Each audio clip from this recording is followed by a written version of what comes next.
প্রতিমার হেসেলে সবাইকে স্বাগত। আজকে আমি একদম বিহারের অথেন্টিক লিট্টি চোখা নিয়ে এসেছি।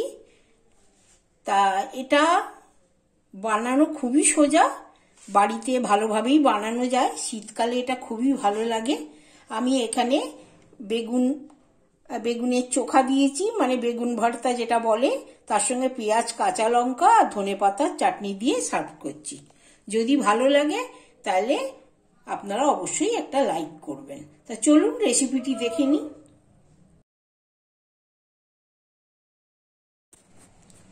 আজকে আমি আপনাদের একটা বিহারের অথেন্টিক রেসিপি দেখাবো। সেটা হচ্ছে লিট্টি চোখা। ওটা খুবই ফেমাস, আমরাও বাড়িতে মাঝে মাঝে বানিয়ে থাকি, তাই ভাবলাম আপনাদের দেখাই। তা তার জন্য প্রথমেই চাই আমার চোখা মানে বেগুন পোড়া আর কি। বেগুন আর টমেটো আমি পুড়িয়ে নেব। আমি ওভেনটা জ্বালিয়ে এখানে একটা নেট দিয়ে আমি দুটো বেগুন আগে পুড়িয়ে নেব। এই ফাঁকটায় আমি টমেটোটাও দিয়ে দেবো, দিয়ে এদিক ওদিক করে ভালো করে সেঁকে নেব।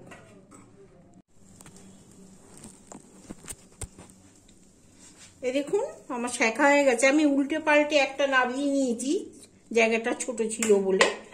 আর এই টমেটোটাও আমার সেঁকা হয়ে গেছে, এটাকেও আমি নামিয়ে নেব।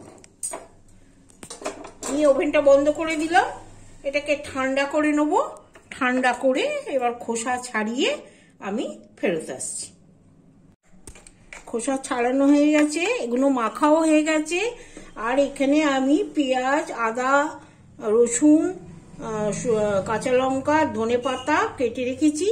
আমি এটা কাঁচাও মেশাতে পারেন, আমি কাঁচা মেশাবো না। আমি একটু কড়ায় হালকা একটু নেড়ে নিয়ে এর সঙ্গে মেশাবো। তো প্রথমে তেলটা দিয়েছি 1 চামচের মতন। তেলটা গরম হলে আমি আগে দিয়ে দেবো রসুন কুচিটা,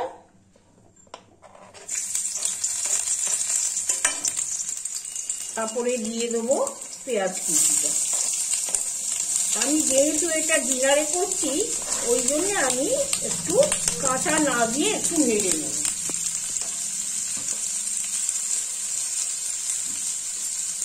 খুব ভাজবো না, একটু নরম থাকতে থাকতে নেড়ে নেব।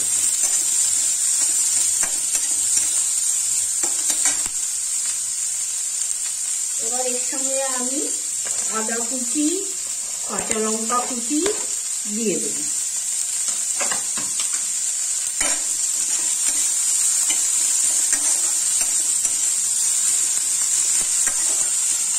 নুন দিলাম যাতে পেঁয়াজটা নরম হয়ে যায়। এবার আমি তার সঙ্গে টমেটোটাও দিয়ে দেবো, এটাও যাতে একটু সফট হয়ে যায়।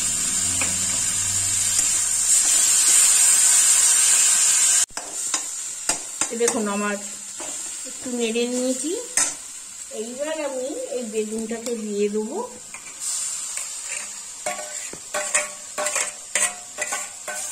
আমি এটা আগে করে নিলাম, কেন প্রচন্ড ঠান্ডা, আর ঠান্ডাতে জল ঘাঁটতে হচ্ছে বেগুন ছাড়াতে গিয়ে, ওই জন্য এইটাকে আগে করে রাখলাম।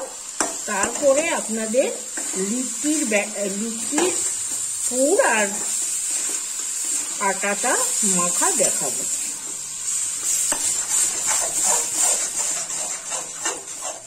ঠান্ডায় এগুলো খেতে খুব ভালোই লাগে। দেখুন ভালোভাবে আমি নেড়ে চেড়ে সব দিক মিশিয়ে নিয়েছি। এবার আমি একটু 1 মুঠো ধনেপাতা দিয়ে দেবো।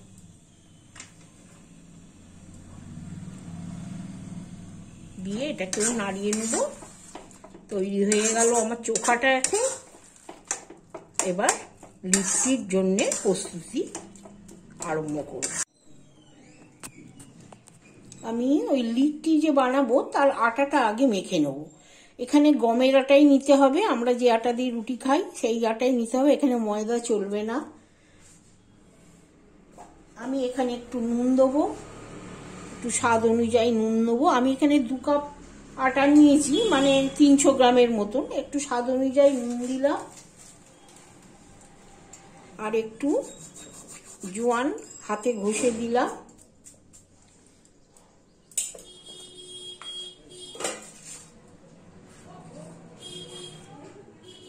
1/4 চামচ আমি বেকিং পাউডার দিলাম। বেকিং পাউডার না থাকলে খাবার সোডাও দিতে পারেন অল্প। আর এখানে আমি ঘি দেবো, এটা দেশি ঘি, গরুর ঘি। এখানে 2 চামচ ঘি দিলাম। আপনারা সাদা তেল দিয়েও করতে পারেন, কিন্তু ঘি দিলে টেস্টটা খুব ভালো হয়। আর অথেন্টিক ইডলিতে ওরা ঘি দিয়েই করে। তো এইটাকে আমি ভালো করে ময়ামটাকে সুন্দর করে মিশিয়ে নেব। মেশানো হয়ে গেছে। এবার আমি অল্প অল্প জল দিয়ে একটা টাইট ডো মাখবো। খুব নরম হবে না, একটু শক্ত করে মেখে নেব। এই দেখুন মাখা হয়ে গেছে। আমি একটু শক্ত মেখেছি। এটাকে ঢাকা দিয়ে এবার আধ ঘন্টার জন্য রেখে দেবো, ততক্ষণ ছাতুটা তৈরি করব। এখানে একটা প্লেট নিয়েছি, এর মধ্যে আমি 1 কাপ ছাতু, আরও আমি এখানে 1/2 কাপ নিয়ে নেব।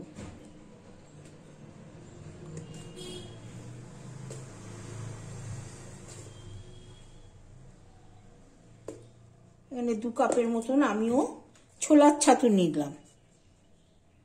এটা ছোলার ছাতু। এবার এর মধ্যে প্রয়োজন মতো নুন, একটু কালো জিরে আর একটু জোয়ান হাতে ঘষে দিলাম। এটাকে একটু মিশিয়ে নিলাম। মিশিয়ে নিয়ে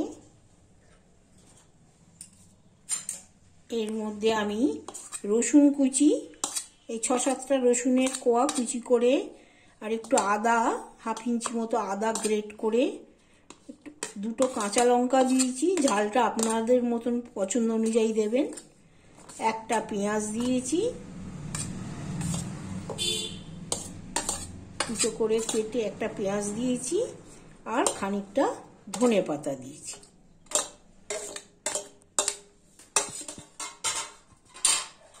এবার এটাকেও আমি ভালো করে হাত দিয়ে মিশিয়ে নেব। মিশিয়ে নিয়ে এর মধ্যে আরেকটা জিনিস পড়বে, সেটা হচ্ছে একটু আচারের মশলা। আমের আচার হোক, লেবুর আচার হোক, যারই আচার হোক, আচারের একটু মশলা। আপনারা হিংও দিতে পারেন। মশলা দিলাম, এতে খুব চটপটা হবে।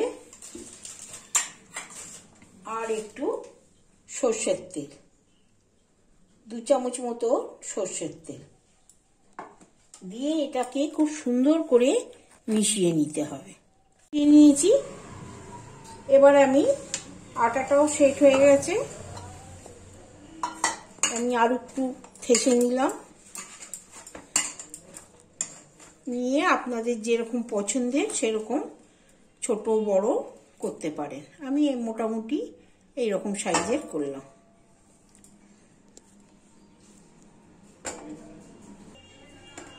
এরকম সাইজের করব। তা আমি এখানে একটা নিয়ে নিলাম, নিয়ে ভালো করে গোল করে নিলাম। নিয়ে একটু বাটির মতন করে নেব, পাতলা করে হাত দিয়ে এরকম বাটির মতন করে দেব।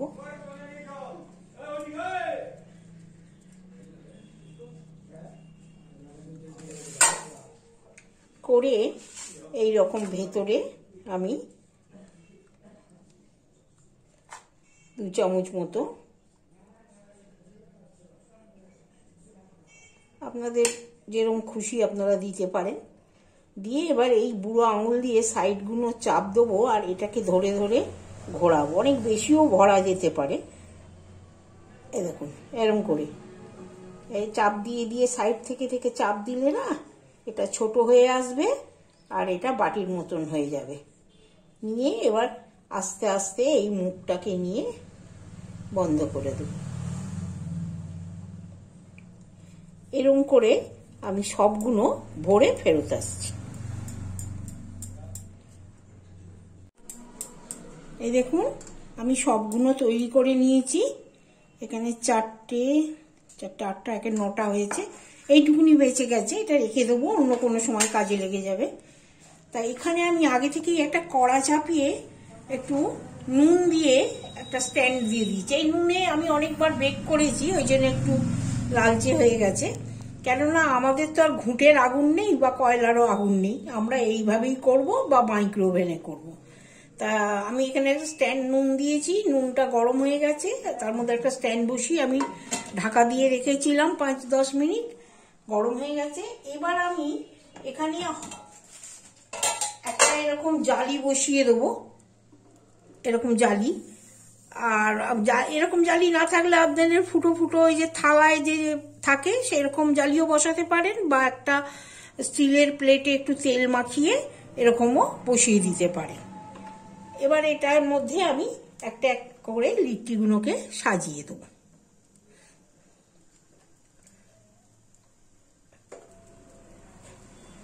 এইভাবে আমি দিয়ে দিলাম, দিয়ে এটাকে ঢাকা দিয়ে প্রথমে 10 মিনিট একদম খুলবো না, এইভাবে হতে দেবো।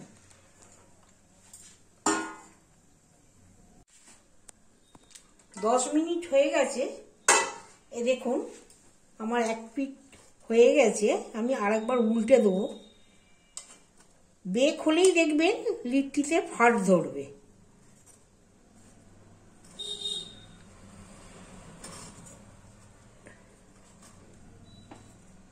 উল্টে আবার 10 মিনিট হতে দেবো। এটা হয়ে গেলে তারপরে আঁচ বাড়িয়ে দেবো।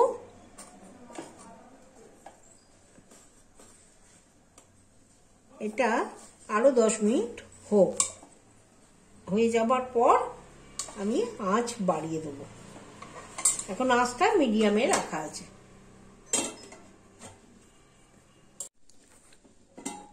হয়ে গেছে দেখুন। আমি এখানে 10 মিনিট এক পিঠ, 10 মিনিট এক পিঠ, আর হাই ফ্লেম করে আর 5-6 মিনিট দিয়েছি, হয়ে গেছে। খুব গরম। আমি এগুলোকে তুলে নেব, তুলে নিয়ে আপনাদের পরিবেশন করে আমি দেখাচ্ছি। এই দেখুন তৈরি হয়ে গেছে সব। এবার আমি একটা লিট্টি নিয়ে এরকম করে একটু হাত দিয়ে প্রেস করে ফাটিয়ে দিতে হয়, দিয়ে এরকম ঘিয়ে ডিপ করে দিতে পারেন, আবার আপনারা ইচ্ছে করলে একটু ব্রাশ করেও দিতে পারেন। তো এরকম করে আমি সব ইডলিগুলো এই লিট্টিগুলোকে আমি সবগুলোকে এরকম ফাটিয়ে ডিপ করে নিয়ে আসছি। তৈরি হয়ে গেল লিট্টি চোখা, একদম অথেন্টিক বিহারের স্টাইলে। যতটা পেরেছি চেষ্টা করেছি, আপনারা এইভাবে বানান, শীতকালে খুবই খেতে ভালো লাগে। ভালো লাগলে অবশ্যই লাইক, শেয়ার এবং সাবস্ক্রাইব করবেন, আর আপনাদের মতামত কমেন্ট বক্সে জানাবেন। আজ এই পর্যন্তই। ভালো খান, সুস্থ থাকুন, আবার ফিরে আসবো অন্য কোনো রেসিপি নিয়ে।